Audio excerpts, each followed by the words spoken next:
নমস্কার বন্ধুরা, আমার নাম সুমন সর্দার। আমি কলকাতার মহাশতলা অঞ্চলের বাসিন্দা। বর্তমানে আমি একটি বেসরকারি সংস্থায় চাকরি করি। বাণিজ্যিক বিভাগ নিয়ে স্নাতক হলে কী হবে? ছেলেবেলা থেকে মনটা পড়েছিল বাংলা সাহিত্য আর উপন্যাসের মধ্যেই। তাই নিজের আসল অস্তিত্বকে খুঁজে পেতে আমার ইউটিউব চ্যানেলকে সূর্য প্রকাশনী উপন্যাস ও ছোট গল্প এই নামে আপনাদের কাছে নিয়ে এলাম বন্ধুরা। এই চ্যানেলের মাধ্যমে আমি আমার লেখার প্রতিভাকে প্রদর্শন করব আপনাদের কাছে। তো আশীর্বাদ করবেন, সাথে থাকবেন। ধন্যবাদ। সূর্য প্রকাশনী উপন্যাস ও ছোট গল্প এর অন্তর্গত আজকের গল্পের নাম 96-এর রোবট। লেখা সুমন সর্দার।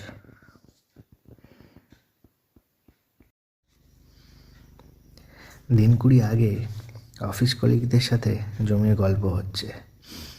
তা সেখানে আলোচনা হচ্ছে আমরা দিনের পর দিন কেমন যেন রোবটে পরিণত হয়ে যাচ্ছি।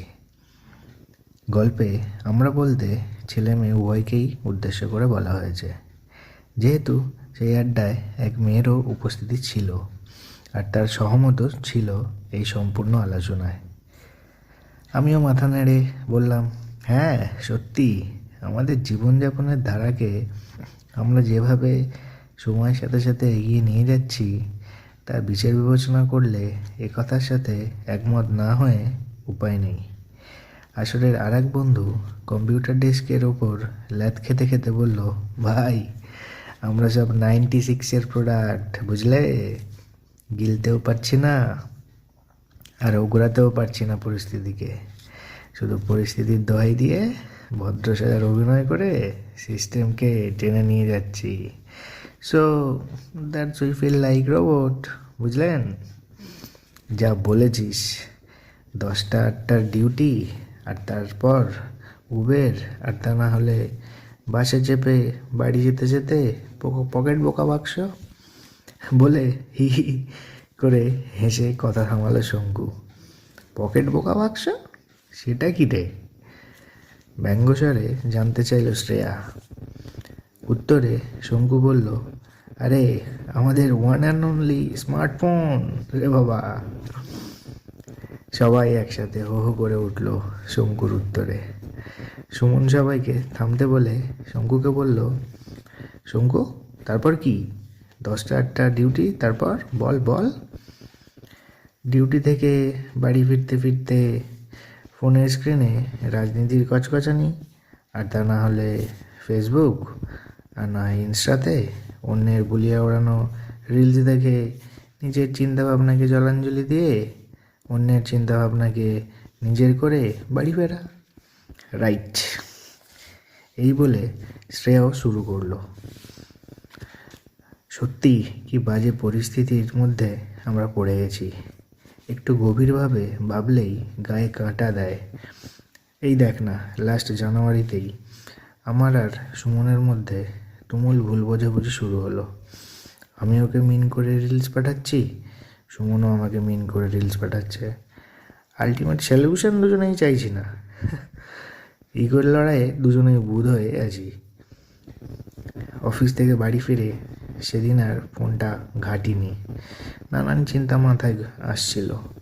আর তখনই গেমটা আইডেন্টিফাই করলাম যে এআই কীভাবে অ্যালগোরিদমের মাধ্যমে আমাদের সাথে খেলছে আর আমাদের সম্পর্কগুলো নষ্ট করছে। আর তোরা যেটা বলছিস কিভাবে আমাদেরকে রোবট করে তুলছে, এইভাবেই করে তুলছে। আরও একটা জিনিস তোদের সাথে শেয়ার করি তাহলে, তোদের কাছে ব্যাপারটা আরও পরিষ্কার হবে। সুমনও আছে এখানে। তোরা সবাই জানিস আমি আর সুমন 5 বছর ধরে একটা সুন্দর সম্পর্ককে এগিয়ে নিয়ে যাচ্ছি। ইদানিং লক্ষ্য করছি আমরা দুজনেই আর আগের মতন দুজনকে নিয়ে খারাপ লাগা ভালো লাগাগুলো আর খোলাখুলি একে অপরকে জানাতে পারছি না। শুধু ভয় লাগছে সুমন যদি ভুল বোঝে। এসব 7-5 ভেবে আমার আমিটাকে সুমনের কাছে প্রেজেন্টই করতে পারছি না। আবহাওয়া থমথমে। এই গল্পে কেউই আশা করেনি, এই গল্প কেউই আশা করেনি। অপরিস্থিতিতে পড়ে 1 মিনিট আমি আসছি বলে শ্রেয়া ওয়াশরুমের দিকে চলে গেল। ভাই সুমন, কি চাইছিস তুই? কি সমস্যা তোদের মধ্যে? তুই শ্রেয়াকে কি বোঝাতে পারছিস না? বল বল, কী রে বল।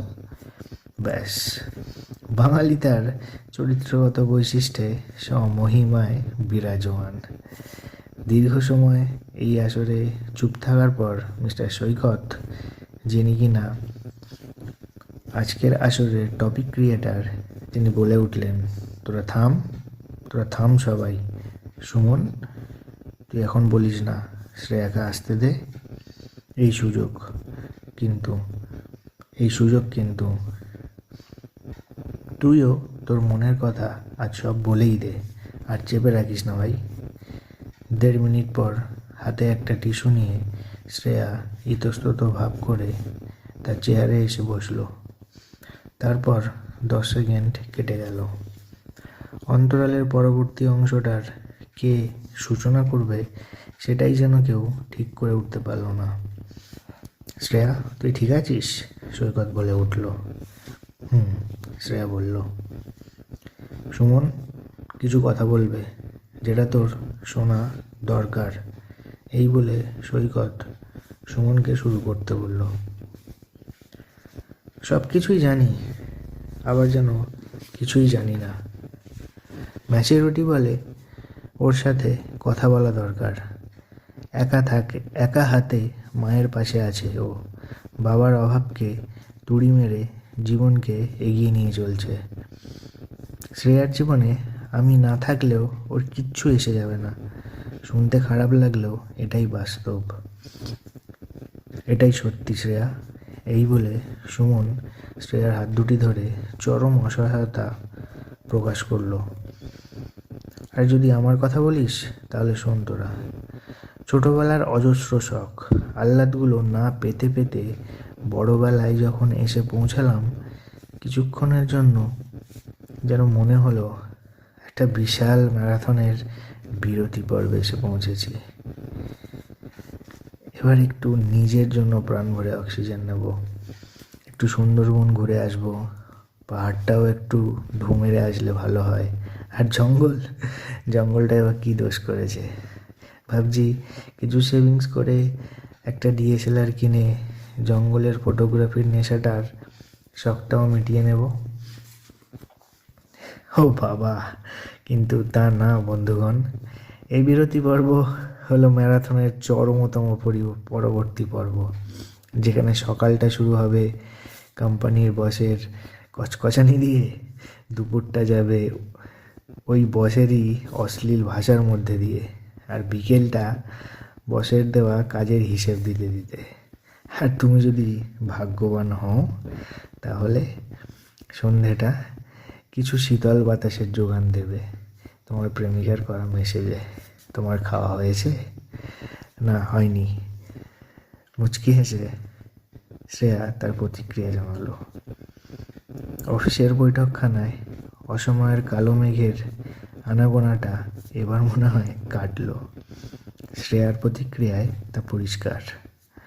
শ্রেয়া আর সুমনের হাত দুটো ধরে বললাম, তোদের দুজনকেই বলছি, শোন, সময়ের জাঁতাকলে আমরা ফেঁসে গেছি বস। আর এই জাঁতাকল থেকে আমাদেরকেই বার হয়ে আসতে হবে। আমাদেরকে বাড়ির বড় ছেলেদের মতো কঠোর হয়ে উঠতে হবে।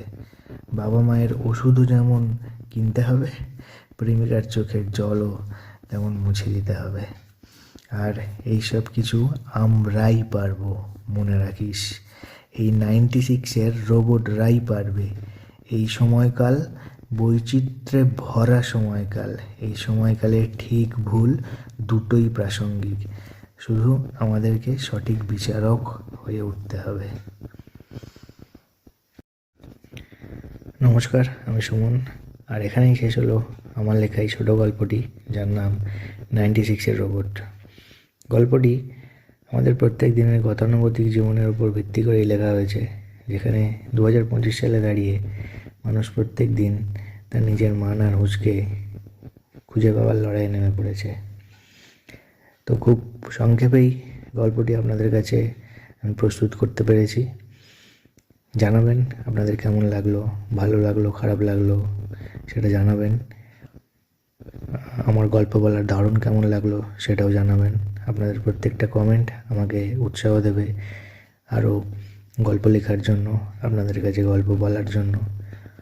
তো ভালো থাকবেন। আর আরেকটা কথা, সারাদিনের শেষে, সারাদিনের কাজের ফাঁকে নিজের জন্য সময় বের করে ভাববেন, নিজেকে নিয়ে ভাববেন, ভাবা প্র্যাকটিস করবেন।